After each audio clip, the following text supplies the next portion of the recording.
Hi friends, எங்கள் ஊரில் மீன் ஏலம் விடுறாங்க பாருங்கள். இப்படி தான் மீன் ஏலம் விடுவாங்க. உங்கள் ஊரில் என்ன விலை போகுது சொல்லுங்கள். எங்கள் ஊரில் இந்த அளவுக்கு தான் விலை போகுது பாருங்கள்.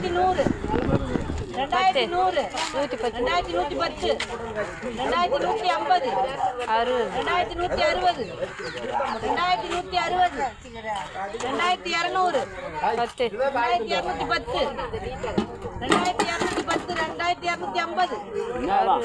2250, 2260, 2260, 2260, 2300,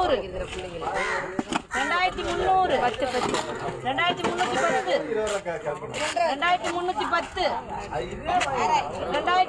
2310, 2310, 1380, 1380, 1380, 1380.